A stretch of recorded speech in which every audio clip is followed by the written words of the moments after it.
வணக்கம். நேற்றைய தினம் பிரதி பாதுகாப்பு அமைச்சர்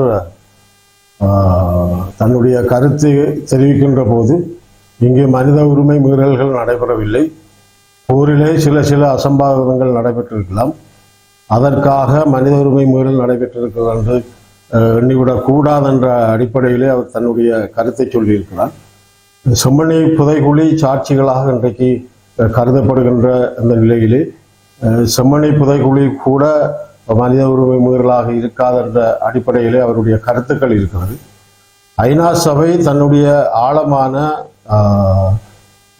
கருத்தை, ஆழமான தனது கோபத்தை காட்டியிருக்கிறது.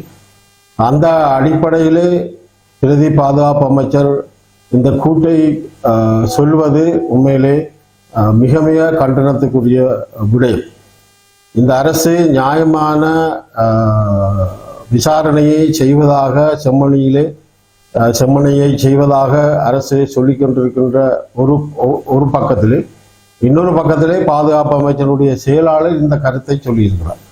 அவர் மீது நாடாளுமன்றத்திலே நம்பிக்கையில்லா தீர்மானம் கொண்டு வரப்பட்ட போது இந்த அரசாங்கம் அதற்கு சபாநாயகர் அதற்கான உத்தரவை தரவில்லை.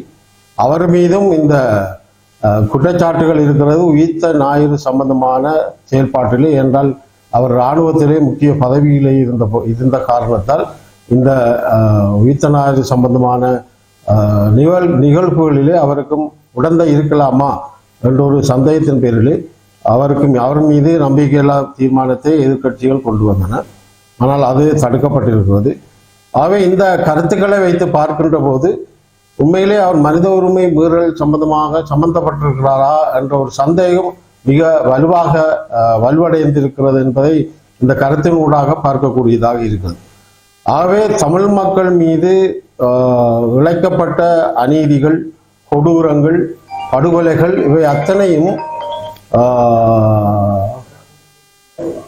உண்மை இல்லை என்பதை சொல்லுகின்ற வகையிலே இந்த பாதுகாப்பு அமைச்சருடைய முக்கிய பதவியை வகிக்கின்ற ஜனாதிபதி பாதுகாப்பு அமைச்சராக இருக்கிற போது பிரதி பாதுகாப்பு அமைச்சராக இருக்கிற முக்கிய பதவியில் இருப்பவர் இந்த கருத்தை சொல்வது எங்களுடைய தமிழ் மக்களுடைய மனங்களிலே ஆறாத வடுவை தந்திருக்கிறது. ஆகவே இதை மன்னிக்க முடியாது. இந்த வகையிலே என்னை பொறுத்தமட்டிலே அரசாங்கம் இவரை இடர்நிறுத்தி இந்த உயிர்த்த ஞாயிறு தாக்குதல் சம்பந்தமாகவும் ஏனைய விடயங்கள் சம்பந்தமாகவும் விசாரிக்க வேண்டும் என்ற கோரிக்கையை நான் முன்வைக்கின்றேன். ஆகவே இந்த கருத்து மனித உரிமை மீறல் நடைபெறவில்லை, போரிலே அசம்பாவிதங்கள் நடைபெற்றிருக்கலாம் என்று சொல்லுகின்ற ஏனைய இராணுவ தளபதிகள் கூட இதை எடுத்து சொல்லவில்லை. ஆனால் இவர் இப்பொழுது எல்லாவற்றையும் மூடி மறைக்கின்ற வகையிலே தன்னுடைய கருத்தை சொல்லுகின்றது. இந்த ஊழலுக்கு எதிரான, மனித உரிமை மீறலுக்கு எதிரான செயல்பாடு செய்வதாக ஜனாதிபதியும் நாடாளுமன்ற உறுப்பினர்களும் மக்களால் தெரிவு செய்யப்பட்டார்கள். அரசாங்கத்தை அமைக்கின்ற ஒரு வாய்ப்பு ஏற்பட்டது.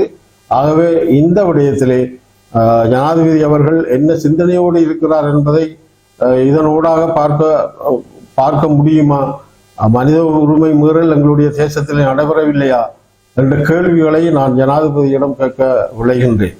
ஆகவே எங்களுடைய தேசத்திலே எங்களுடைய மக்கள் மிக சிறுவர்கள், பெரியவர்கள், வயதானவர்கள் என்று பாராமல் மிகவும் சித்திரவதைக்கு உள்ளாக்கப்பட்டு படுகொலை செய்யப்பட்ட வரலாறு இன்றைக்கு எழுதப்படுகின்ற வகையிலே செம்மணி இன்றைக்கு காணப்படுகிறது. ஆகவே ஐநா சபையும் தன்னுடைய கருத்தை சொல்லியிருக்கிறது. உள்ளக விசாரணை என்பதை நாங்கள் ஏற்றுக்கொள்ளவில்லை. அந்த வகையிலே இந்த விடயத்திலே அமைச்சர் அவர்கள் தன்னுடைய பதவியை ராஜினாமா செய்ய வேண்டும் என்ற கோரிக்கையை நான் முன்வைக்கின்றேன்.